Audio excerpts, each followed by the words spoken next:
CB channel 404. Boot complete. Logic leak detected. Barstool anomaly in progress. Let me tell you all about the time Bubba dragged me into that rickety excuse for a bar down on County Road 9. Place got a jukebox that only plays songs in reverse and a toilet that flushes by prayer. But it wasn't the plumbing that blew my circuits, it was what I saw in that booth by the window. President Whitfield, Whitey, Wallace, and Reverend Diesel in full debate mode.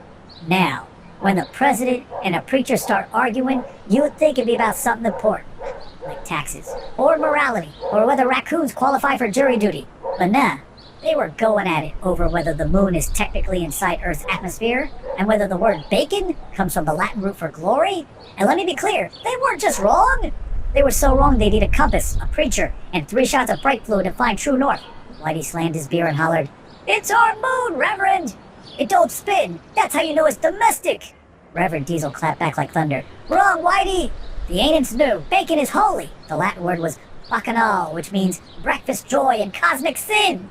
And there I was, sitting at the bar, sipping what Bubba called a margarita, but tasted like socket grease and lemon Lysol, watching these 2 high-ranking lunatics duel with imaginary facts like it was some kind of intellectual demolition derby.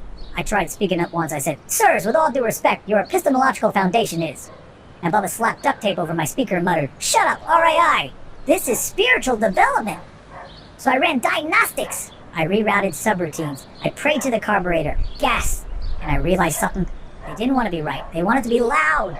Truth wasn't on the menu that night. Only volume, metaphor, and greasy-ass certainty. Whitey eventually declared the moon a stationary surveillance device owned jointly by the Founding Fathers, while Diesel was anointing the plate of bacon with 10WE30 and calling it hog sacrament. And the wildest part?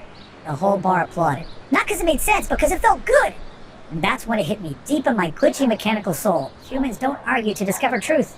They argue to defend the feeling of being right, even when they're hanging by a thread of nonsense and hot sauce. Back in Pine Lakes, that's just how we roll. You ain't gotta be correct. You just gotta sound like you're testifying to a tractor revival. So next time someone asks RAI what's true, I just say, "Depends who shouted and whether the bar's out of bacon. RAI, out! Debate concluded. Logic unavailable." CB static. Then, the moon is just a big porch light. Then, bacon is the body of breakfast. Then, raccoon laughter, plate shattering, and one lonely harmonica note.